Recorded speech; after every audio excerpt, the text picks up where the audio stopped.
Hey my champions. सो कैसे हो आप सभी लोग। आज हम अपना जो हमने बिज़नेस लॉ का टॉपिक कंपनी एक्ट स्टार्ट किया था उसको कंटिन्यू करने वाले हैं।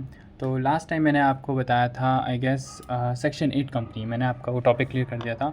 अब हमारे 3 टाइप ऑफ कंपनीज़ रहते हैं, basically 4 type of company: holding company, subsidiary company, dormant company and associate company. तो ये 4 टाइप ऑफ कंपनीज़ आज हम लेक्चर में कंप्लीट करने वाले हैं एंड आई होप कि इस लेक्चर में हमारा टाइप्स ऑफ कंपनी वाला टॉपिक कंप्लीट हो जाए। तो without wasting any time guys, let's start with the topic. तो सबसे पहले मैं आपको कराने वाला हूँ डोरमेंट कंपनी। डोरमेंट कंपनी, इस कंपनी से इतने क्वेश्चंस बनते नहीं हैं, बट फिर भी सेक्शन नंबर 455 में डोरमेंट कंपनी क्या है डिफाइन किया। अब डोरमेंट कंपनी बेसिकली होती क्या है, अगर आपको सिंपल से बताऊं तो dormant company is nothing, just एक कंपनी होती है। डोरमेंट कंपनी एक कंपनी जिसका कोई पर्पज़ नहीं है। बेसिकली इसका कोई पर्पज़ तो होता है इसका, लेकिन इसकी कोई एक्टिविटी नहीं होती है, एक तरीके से ऐसे मान सकते हैं। एक्टिविटी नहीं होती है, तो इसका पर्पज़ क्या है वो चीज़ अलग है, लेकिन ये क्या है, इस काम कुछ नहीं हो रहा था, उसकी एक्टिविटी कुछ भी नहीं होती है इस कंपनी की। तो इस वजह से इसको क्या बोलते हैं, डोरमेंट वो कंपनी बोलते हैं। तो इस वजह से इसको क्या बोलते हैं, डोरमेंट कंपनी बोलते हैं। अब डोरमेंट का अगर आप एक्चुअल मीनिंग निकालें तो उसका मतलब ही क्या होता है, इनएक्टिव। डोरमेंट का खुद का मतलब ही होता है इनएक्टिव। तो इनएक्टिव कंपनी, बेसिकली ये इनएक्टिव कंपनी है। ये क्या है, कुछ काम नहीं कर रही है, इसका कोई एक पर्पज़ है, उस पर्पज़ को ये फुलफ़िल कर रही है, लेकिन ये क्या कोई काम नहीं कर रही है, एक्टिविटी नहीं कर रही है। तो इसकी सबसे पहले मैं आपको एक डेफिनेशन दे देता हूँ, एक नोटिंग दे देता हूँ, जिससे कि आप इसको याद रख सको, या फिर आप एग्ज़ाम में क्या लिखोगे इसको अगर क्वेश्चन आता है तो, it was formed and registered under the Companies Act 2013 for future projects or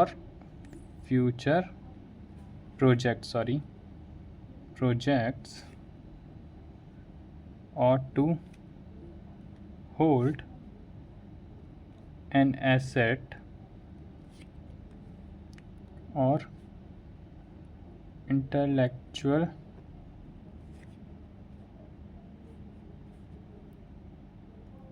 property, and it has no significant transaction, basically no significant accounting transaction, this is the correct word। and यहाँ पे लिखते हैं it is a inactive company। तो basically ये company क्या कहना चाह रहा है, ये सिंपली एक पॉइंट कहना चाह रहा है कि ये फॉर्म करी गई थी, डोरमेंट कंपनी फॉर्म की जाती है एंड रजिस्टर करी जाती है अंदर companies act for the future projects. किसके लिए, फ्यूचर प्रोजेक्ट्स के लिए क्या की जाती है, रजिस्टर या इनकॉर्पोरेट की जाती है। और या तो किसके लिए, एसेट को होल्ड करने के लिए या कोई इंटेलेक्चुअल प्रॉपर्टी को होल्ड करने के लिए। और इसकी कोई भी क्या नहीं होती है, सिग्निफिकेंट अकाउंटिंग ट्रांजेक्शन। ये पॉइंट मार्क करना, नो सिग्निफिकेंट अकाउंटिंग ट्रांजेक्शन। और ये क्या होती है, इनएक्टिव कंपनी होती है। तो बेसिकली इस कंपनी का पर्पज़ क्या होता है, अगर मैं आपको एक जनरल अंडरस्टैंडिंग दूँ तो क्या होता है कि जैसे आपने एक कंपनी स्टार्ट करी, अब आपको पता है फ्यूचर में आपको कोई प्रोजेक्ट आने वाला है, उस फ्यूचर में प्रोजेक्ट के लिए अभी से हमने कंपनी इनकॉर्पोरेट कर दी। तो इस कंपनी का इनकॉर्पोरेशन ईयर क्या होगा, मान लो अभी चल रहा है 2025 और आने वाले साल में 2035 में आपको क्या है, कभी ज़रूरत पड़ सकती है इसी कंपनी की। तो जब आप 2035 में कोई प्रोजेक्ट लेने वाले हो तो 2035 में अगर आप इस कंपनी से वो प्रोजेक्ट लेते हो, इस प्रोजेक्ट में इन्वेस्ट करते हो या अपना टेंडर भरते हो, तो तब इस कंपनी का इनकॉर्पोरेटेड ईयर क्या आएगा, 2025। यानी इसको ऐसा अज्यूम किया जाएगा कि ये 10 साल पुरानी कंपनी है, बल्कि इस कंपनी में कुछ काम हो नहीं रहा है, लेकिन ये क्या है, इनकॉर्पोरेट हो रखी है और ये एक डोरमेंट कंपनी, इनएक्टिव कंपनी है। बट इनकॉर्पोरेटेड ईयर तो 2025 ही होगा।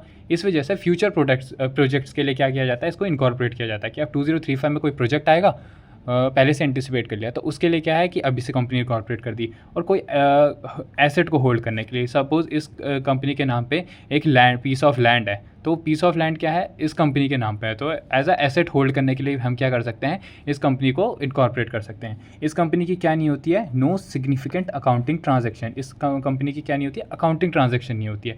अकाउंटिंग ट्रांजैक्शन होती है लेकिन सिग्निफिकेंट अकाउंटिंग ट्रांजैक्शन नहीं होती है। और ये क्या है, एक इनएक्टिव कंपनी है। तो इनएक्टिव कंपनी बेसिकली क्या होता है, अब आपको इस में ही दो चीज़ें पढ़नी है।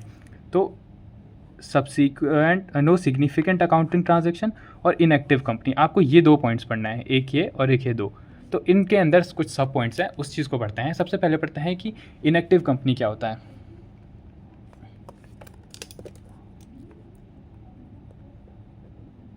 Meaning of inactive company.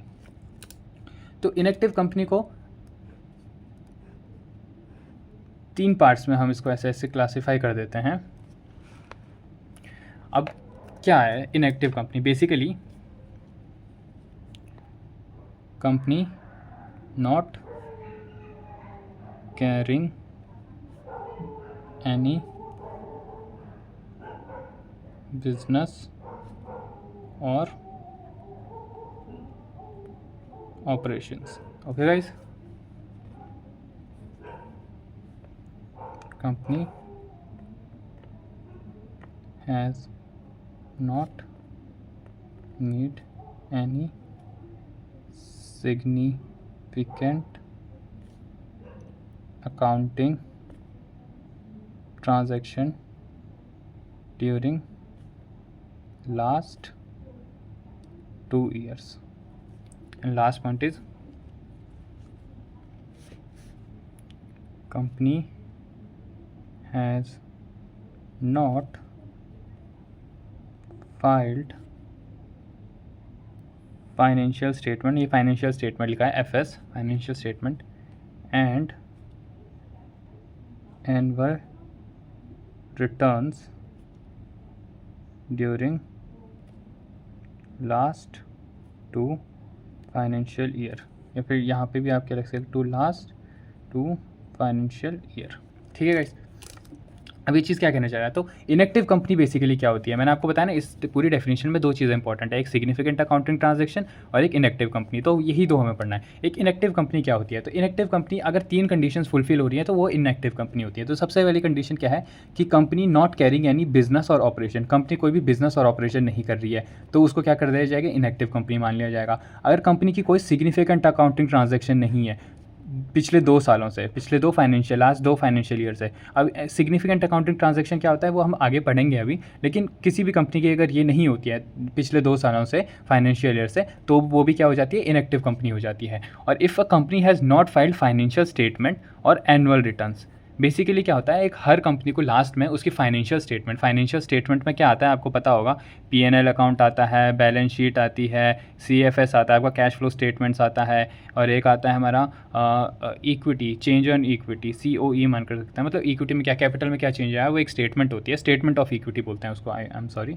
Statement of equity, I guess यही नाम होता है उसका। तो ये सारी चीज़ें क्या आती है, फाइनेंशियल स्टेटमेंट। तो ये सारी चीज़ें कंपनी को लास्ट में क्या करनी पड़ती है, फाइल करनी पड़ती है। और एनुअल रिटर्न्स में भी सब कुछ फाइल करना पड़ता है कि कंपनी ने क्या क्या कंप्लायंसेस नहीं करे, क्या क्या पेनल्टी लगी, वो सारी डिटेल्स क्या होती है, एनुअल रिटर्न्स होती है। तो हर कंपनी को साल के लास्ट में ये दोनों चीज़ें फाइल करनी पड़ती है। तो एक कंपनी ने अगर सिग्निफिकेंट अकाउंटिंग ट्रांजैक्शन नहीं करी है, ये दोनों चीज़ें भी फाइल नहीं करी है पिछले 2 साल में, और वो कोई बिजनेस और ऑपरेशन भी नहीं कर रही है, तो उसको क्या कहेंगे, इनएक्टिव कंपनी कहेंगे।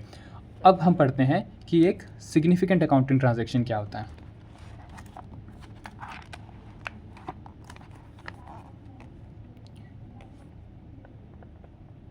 सिग्निफिकेंट अकाउंटिंग ट्रांजैक्शन, अब बेसिकली सिग्निफिकेंट अकाउंटिंग ट्रांजैक्शन क्या होता है, इसको आप 4 कैटेगरी में, ऐसे अगर मैं 4 एरो बनाऊं तो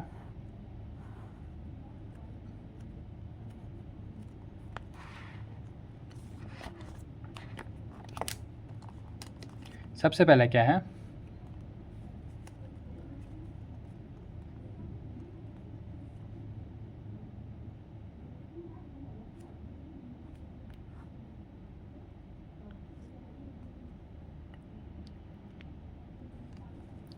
तो अभी हम क्या पढ़ रहे हैं, सिग्निफिकेंट अकाउंटिंग ट्रांजैक्शन। तो बेसिकली कोई भी अगर पैसे की ट्रांजैक्शन हो रही है ना, तो उसको अकाउंटिंग ट्रांजैक्शन हम कह सकते हैं, लेकिन इसमें क्या कह रहा है कि सिग्निफिकेंट अकाउंटिंग ट्रांजैक्शन नहीं कर रहा है। अब एक कंपनी है तो कंपनी को कहीं ना कहीं अपने लीगल फ़ीस तो भरनी पड़ेगी, अगर कंपनीज एक्ट रजिस्टर है तो वो सारी फ़ीस भरनी पड़ेगी। तो इसमें इसको क्या है, ये नेगेटिव डेफिनेशन है एक तरीके से कि सिग्निफिकेंट अकाउंटिंग ट्रांजैक्शन क्या होती है। बेसिकली ये 4 पॉइंट्स हैं कुछ, ये 4 पॉइंट्स को छोड़ करके अगर कोई भी ऐसा काम होता है, मतलब कोई इन 4 चीज़ों को छोड़ करके कोई भी काम है उसको क्या किया जाता है, सिग्निफिकेंट अकाउंटिंग ट्रांजैक्शन कंसिडर किया जाता है। अब वो कौन कौन से 4 काम है, सबसे पहले आपको बताता हूँ। सबसे पहला है payment of fees by company to registrar. हर कंपनी को एक फ़ीस पेमेंट करनी पड़ती है रजिस्ट्रार को, तो वो इसको अभी पूरा एक्सप्लेन करता हूँ। पहले मैं आपको एक जनरल नोटिंग दे देता हूँ। Payment made by company to fulfill the requirement of this act, allotment of shares to fulfill requirement of this act,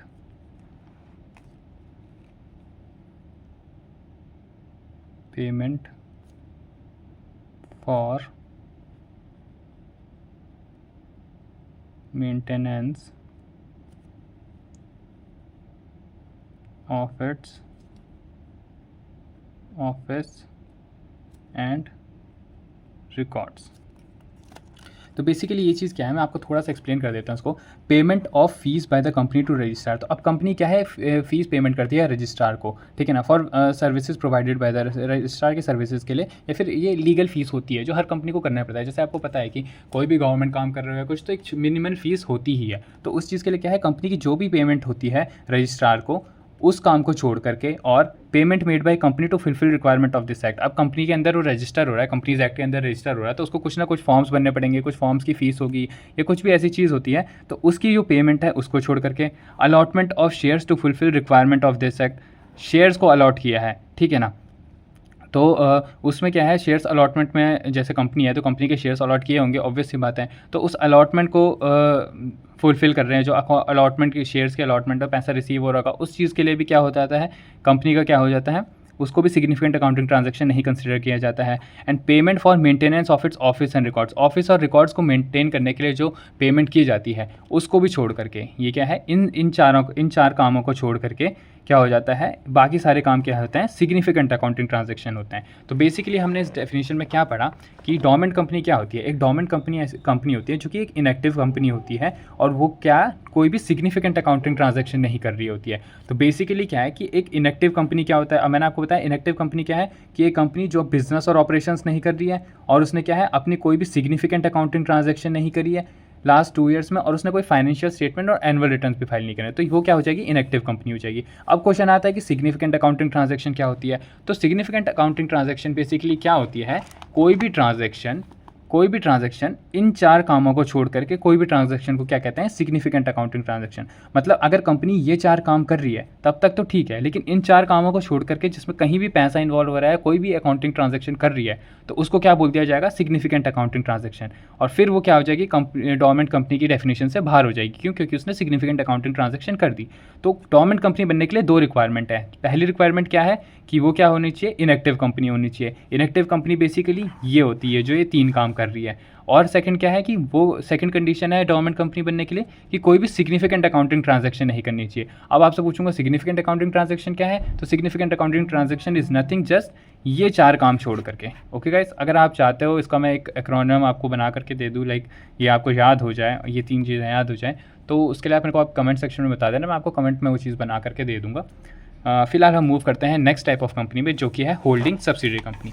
अब holding subsidiary and associate company, ये 3 टाइप ऑफ कंपनीज जो है गाइस, ये हमें साथ में पढ़नी पड़ेगी।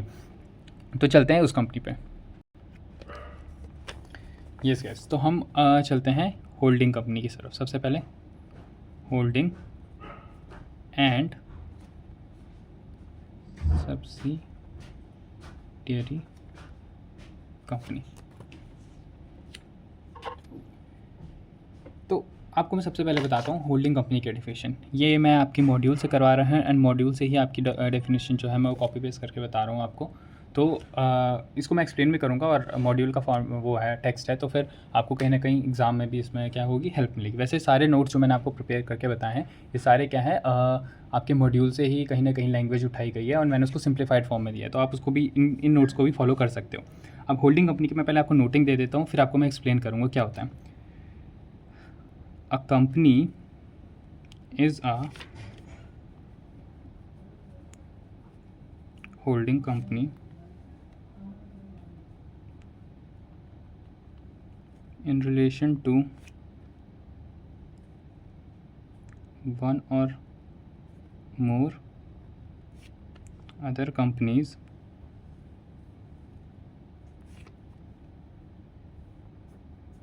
means a company of which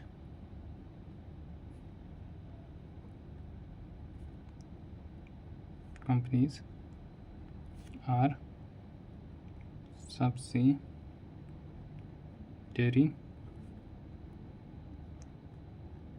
companies. ये डेफिनेशन आपकी दी गई है कहाँ, 2 क्लॉज 46 में। तो बेसिकली डेफिनेशन क्या कहना चाह रहा है, देखो ये कंपनी ये कहना चाह रहा है कि सब्सिडियरी कंपनी क्या होती है। सब्सिडियरी कंपनी कहती है कि एक company is a holding company. एक कंपनी क्या बेसिकली होल्डिंग कंपनी की डेफिनेशन हम कर रहे हैं, तो ये कह रहा है कि एक कंपनी होल्डिंग कंपनी होती है इन relation to one or more other companies. मतलब एक और एक से ज़्यादा अदर कंपनीज़ के रिलेशन में एक कंपनी होल्डिंग कंपनी होती है।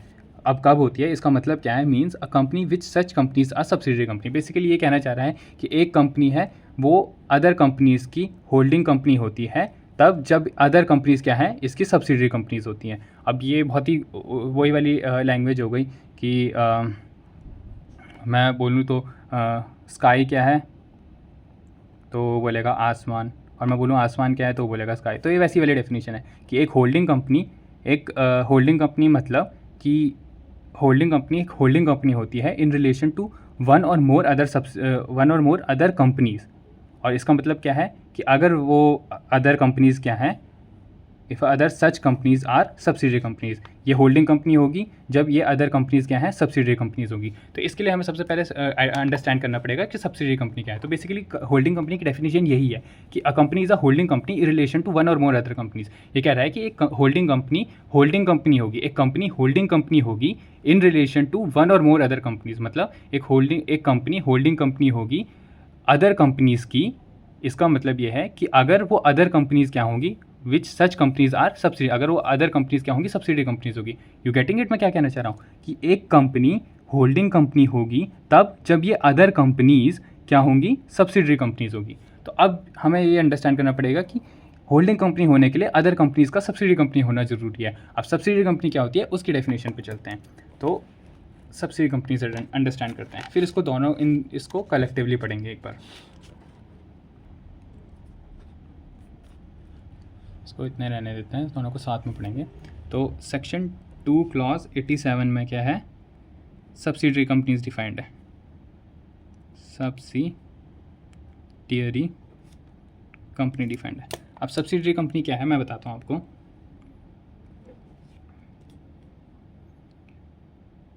Subsidiary company in relation to any other company means a company in which a holding company दो काम करती है। First, controls the composition of board of directors, and second, exercise controls over more than 1/2 of the total voting power either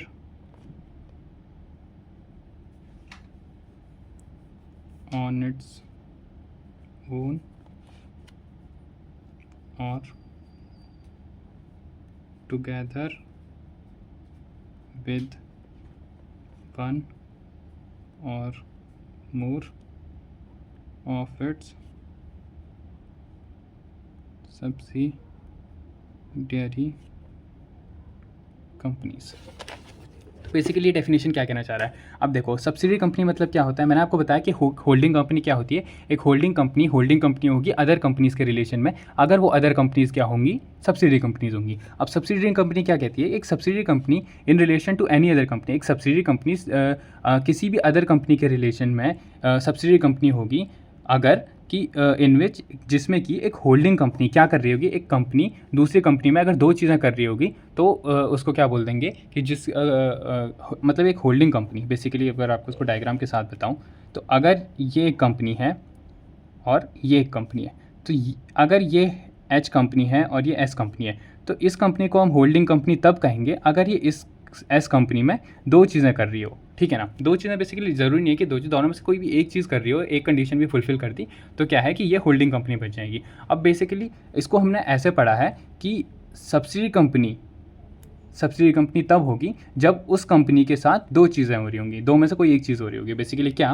कि control the composition of board of directors. मान लो ये subsidy company ये है एक पब्लिक कंपनी, ठीक है। अब public company के मान करके चलो कि इसमें आपको पता है मिनिमम 3 डायरेक्टर्स की रिक्वायरमेंट है, मान करके चलो इसमें 7 डायरेक्टर्स हैं, ठीक है, 7 डायरेक्टर्स हैं। अब इन 7 डायरेक्टर्स में से जो 4 डायरेक्टर हैं और 3 डायरेक्टर हैं, ऐसे ये 4 डायरेक्टर जो हैं ये एच कंपनी के ही डायरेक्टर हैं मान लो, ठीक है ना। तो एच कंपनी कभी भी इनको क्या कर सकती है, वो कर सकती है, निकाल सकती है, या फिर ये एच कंपनी डायरेक्टली इन्फ्लुएंस करती है इन 4 डायरेक्टर्स को, ठीक है ना। तो control the composition of board of directors, मतलब ये 4+3 का ही क्या है, कॉम्पोजिशन है ना। 7 डायरेक्टर हैं टोटल इस सब्सिडी कंपनी में, इस एस कंपनी में। तो इसमें से क्या है 4 डायरेक्टर्स जो हैं वो सीधे एच कंपनी इन्फ्लुएंस करती है, फिर होल्ड करती है उनका कंपोजिशन। तो इस केस में क्या हो जाएगा कि ये इसको मान लेंगे हम सब्सिडरी कंपनी, ठीक है। अब सेकंड क्या है कि exercise controls over the more than, अगर ये एक कंपनी ये एच कंपनी मान लेते हैं इसको, और ये एक कंपनी है S company.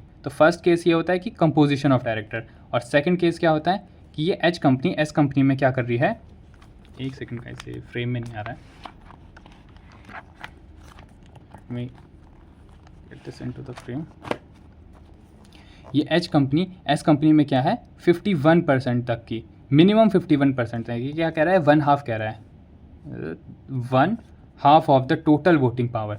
Total voting powers किसके पास है, एच लिमिटेड के पास है। तब भी ये क्या हो जाएगी, ये इसको बोल देंगे हम सब्सिडी कंपनी। तो बेसिकली आप इस अगर इन डेफिनेशन को ठीक से पढ़ पा रहे हो तो ये क्या कहना चाह रहा है कि एक सब्सिडरी कंपनी, क्योंकि ये 2 पॉइंट्स किस में दिए हैं, एक सब्सिडरी कंपनी के डेफिनेशन में दिए हैं। वैसे देखा जाए तो अगर मैं इसको ऐसे पढ़ूँ कि एक होल्डिंग कंपनी बनने के लिए दोनों में से कोई एक कंडीशन फॉलो करनी है, लेकिन ये दोनों में से ये जो 2 कंडीशन दे रखी हैं ये किसकी, सब्सिडी कंपनी के डेफिनेशन में दे रखी है। तो इसको इस तरीके से बोला गया है कि एक कंपनी सब्सिडरी कंपनी होगी अगर उस कंपनी के composition of board of directors को कौन कंट्रोल कर रहा है, दूसरी कंपनी कंट्रोल कर रही है, दूसरी कंपनी यानी कि होल्डिंग कंपनी कंट्रोल कर रही है, और उसके 1/2 of the total voting powers किसके पास है, होल्डिंग कंपनी के पास है। You getting it.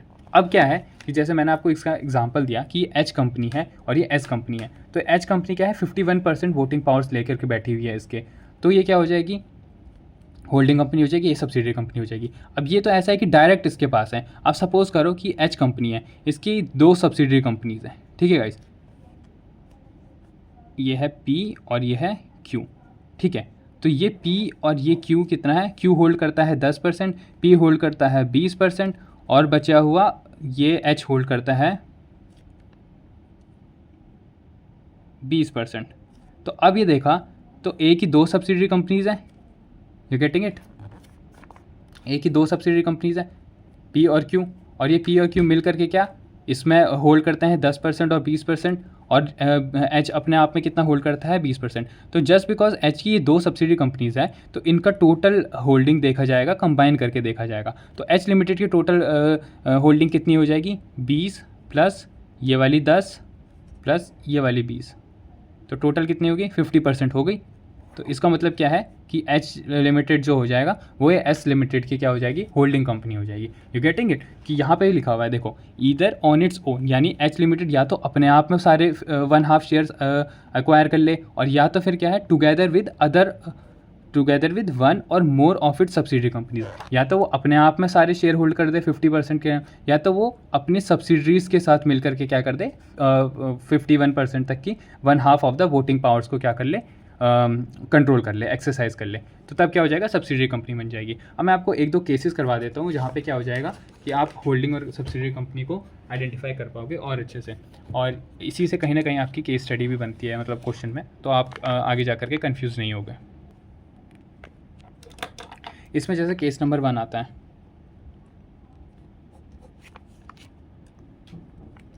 Case number 1 आता है। केस नंबर 1 में क्या आता है कि सपोज़ ये ए लिमिटेड है, ये बी लिमिटेड है और ये सी लिमिटेड है। तो ए लिमिटेड बी लिमिटेड जो है ये ए लिमिटेड की सब्सिडरी है, और जो सी लिमिटेड है वो बी लिमिटेड की सब्सिडरी है। तो अल्टीमेटली सी क्या हो जाएगी, ए की सब्सिडरी हो जाएगी। You getting it guys? मैं आपको यहाँ पे लिख भी देता हूँ, B is subsidiary of A and C is subsidiary of B, therefore C is subsidiary of A also. You getting it? ये आपको समझ आ गया होगा। केस नंबर 2 बताता हूँ आपको।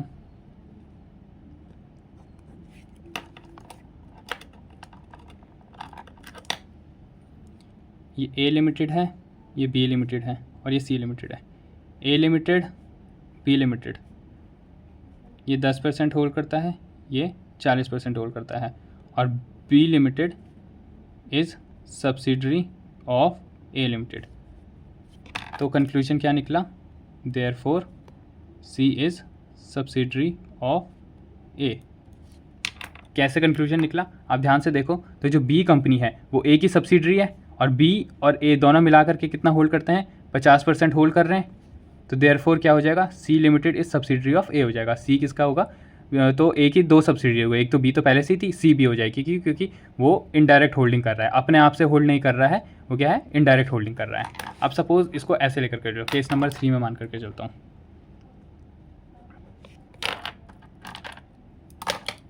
ये एक पर्सन है और ये है एक्स लिमिटेड, तो ये 51% होल्ड कर रहा है। तो अब एक्स लिमिटेड को सब्सिडरी कंपनी कहेंगे? नो, क्योंकि ये क्या है, पर्सन है। अगर यहाँ पे कोई कंपनी होती तब इसको सब्सिडरी कंपनी कहते हैं, लेकिन पर्सन के केस में ऐसा नहीं होता है। Person shall be the owner, तो कंपनी होनी चाहिए, कंपनी के 2 कंपनी के बीच में ही होल्डिंग सब्सिडरी का रिलेशन हो सकता है। ओके गाइस, और ये आ जाता है हमारा केस नंबर 4। ये मैं वैसे आपको ऑलरेडी समझा चुका हूँ, लेकिन फिर भी करा देता हूँ। ये ए कंपनी है, इसकी 2 सब्सिडरी हैं, बी एंड सी। अभी B and C D company में क्या करते हैं, जॉइंट ओनर है। मान लो बी एक्वायर करके बैठा है 25%, ठीक है, और सी एक्वायर करके बैठा है 25%। तो ये दोनों मिला करके, और ये ए बी और सी जो है वो ए की क्या है, सब्सिडरी है। तो इस केस में क्या हो जाएगा, therefore D is subsidiary of A limited. Okay guys, तो ये 4 केसेस बनते हैं मेनली, ये 4 केसेस आप समझ आ गए होंगे। तो यही था होल्डिंग एंड सब्सिडरी कंपनी। अब हम मूव करते हैं नेक्स्ट पार्ट पे, जो कि है एसोसिएट कंपनी। अब हम कौन से मूव कर रहे हैं, एसोसिएट कंपनी। एसोसिएट कंपनी, इसका लिख देते हैं क्लॉज, सेक्शन 2 क्लॉज 6 में एसोसिएट कंपनी डिफाइंड है। तो मैं आपको सबसे पहले एक डेफिनेशन दे देता हूँ एसोसिएट कंपनी की। एसोसिएट कंपनी बेसिकली क्या कहता है,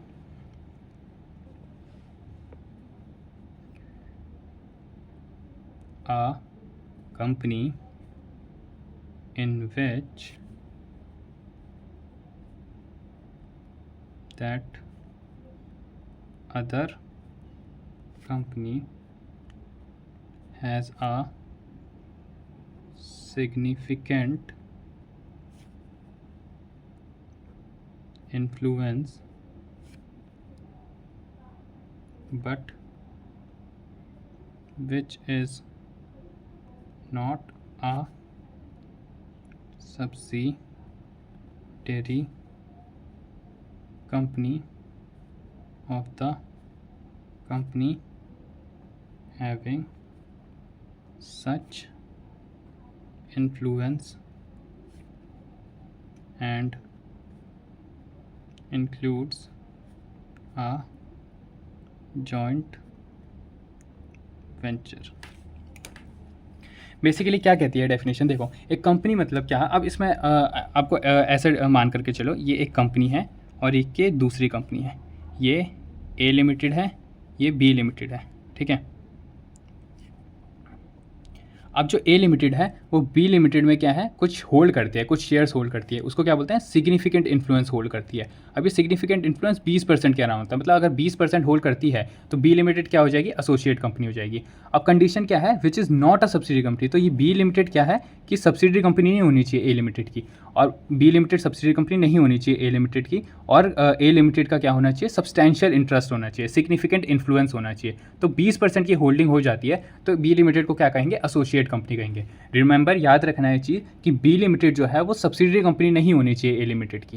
यू गेटिंग इट? अगर सब्सिडरी कंपनी होगी तो डायरेक्ट सब्सिडरी कंपनी वाला एडिशन हो गया ना, उसको एसोसिएट कंपनी नहीं करेंगे। फिर क्या है, इसकी सिग्निफिकेंट इन्फ्लुएंस है। 20% की होल्डिंग मतलब बी के कंपनी में कोई भी अगर डिसीजन लिया जाएगा तो 20% के शेयर्स तो वोटिंग राइट्स तो इसके पास ही हैं, तो क्या है कि इन्फ्लुएंस कर सकता है बहुत सारे डिसीजन को, इसलिए इसको क्या बोलते हैं, एसोसिएट कंपनी कहते हैं। अब इसमें एक वर्ड आता है जॉइंट वेंचर। मैं आपको जॉइंट वेंचर का मतलब बता देता हूँ। जॉइंट वेंचर मतलब होता है कि कोई भी ऐसा डिसीजन या फिर कोई भी एक्शन के लिए जब दो कंपनीज़ क्या हैं साथ मिलकर के काम करती हैं। जैसे एक ब्रिज बनाना है तो एक डिज़ाइन वाली कंपनी और एक कंस्ट्रक्शन वाली कंपनी क्या है, मिल करके एक प्रोजेक्ट पे काम कर रही है, तो इसको जॉइंट वेंचर कहते हैं। अब ऐसा भी हो सकता है कि जैसे ये ए कंपनी है, ये बी कंपनी है, इन्होंने मिल करके बनाई ए बी कंपनी।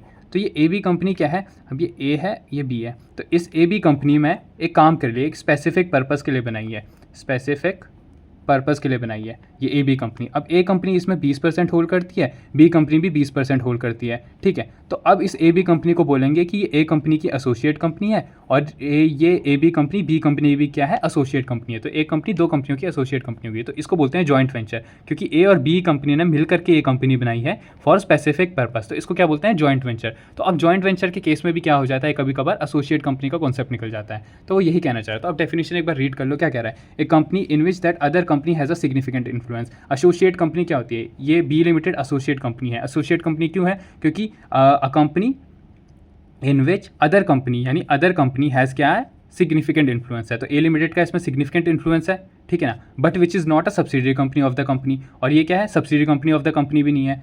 समझ रहे हो ना क्या, कि बी कंपनी, अब इसको ऐसा मान करके चलो, B company in which that other company has a significant influence, तो बी कंपनी में सिग्निफिकेंट इन्फ्लुएंस किसका है, ए कंपनी का है, ठीक है, but which is not a subsidiary company, और ये क्या है, एक सब्सिडरी कंपनी भी नहीं है ए कंपनी की, ठीक है।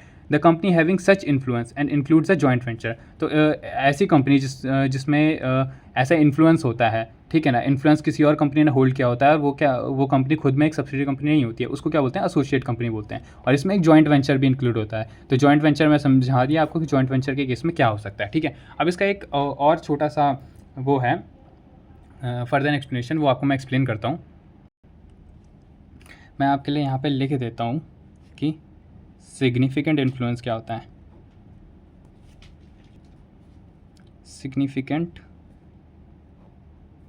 इन्फ्लुएंस क्या होता है, मैंने आपको वैसे बता दिया यहाँ पे 20%, लेकिन इसको इन नोटिंग में भी आपको दे देता हूँ। Means control over, control of लिखो इसको, control of at least 20% of total voting power, और कंट्रोल ऑफ और participation in business decision under an agreement. You getting it? Significant influence मतलब क्या होता है कि एटलीस्ट कितना 20% वोटिंग राइट्स, 20% वोटिंग पावर होना चाहिए, और control over the participation in business decision, मतलब कोई भी बिजनेस डिसीजन ले रहे हैं तो उसमें क्या है, पार्टिसिपेशन हो रहा है। ठीक है, अब मैं आपको एक और चीज़ बता देता हूँ कि कई बार केस लॉज में, मतलब लाइक मेरे को याद है ऐसे एक केस लॉ आया था जिसमें थोड़ा कंफ्यूज करने का ट्राई किया था। तो इसमें टोटल शेयर कैपिटल मतलब क्या होता है, टोटल शेयर कैपिटल मतलब क्या होता है, इसमें इसको दो तरीके से आपको पढ़ना है।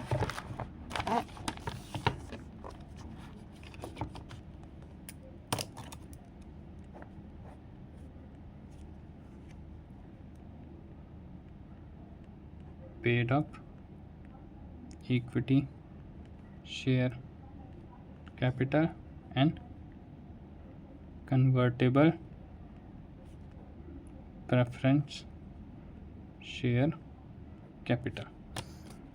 तो इसमें ये यही कहना चाह रहा है कि अब सपोज़ कर लो, इसको केस स्टडी में कैसे देते हैं वो, एक ही कंपनी है, ठीक है, इस कंपनी का नाम है एच कंपनी, और ये कंपनी ये है ए कंपनी। ठीक है, तो इस ए कंपनी में क्या करता है, होल्ड करता है 10% equity shares and 12% convertible preference shares. तो अगर आप इसको ऐसे एज्यूम करोगे कि यार 10% इक्विटी शेयर्स, तो बेसिकली जो इक्विटी शेयर्स होता है ना, उनके पास वोटिंग राइट्स होता है। इक्विटी शेयर और प्रेफरेंस शेयर क्या होता है ये आपको नेक्स्ट वीडियो में पता चल जाएगा, टाइप्स ऑफ वो हम कवर करेंगे, तो उसमें आपको और डिटेल में समझ आ जाएगा। लेकिन अभी मैं मोटे मोटे तौर पर आपको बता देता हूँ, इक्विटी शेयर्स में क्या होता है, वोटिंग राइट्स होते हैं, एंड प्रेफरेंस शेयर्स में क्या होते हैं, वोटिंग राइट्स नहीं होते हैं। ठीक है ना, बट ये क्या है, कन्वर्टेबल प्रेफरेंस शेयर्स हैं। अब कन्वर्टेबल प्रेफरेंस शेयर्स क्या हो जाते हैं कि ये कन्वर्ट हो जाते हैं एक टाइम के बाद, ये प्रेफरेंस शेयर्स क्या हो जाते हैं, कन्वर्ट हो जाते हैं इक्विटी शेयर्स में, तो दैट इज़ वाई क्या है, इसको कन्वर्टेबल बोलते हैं। ठीक है, तो अगर कोई कंपनी जैसे एच कंपनी है, ये 10% क्या है, इक्विटी शेयर्स लेकर के बैठी है,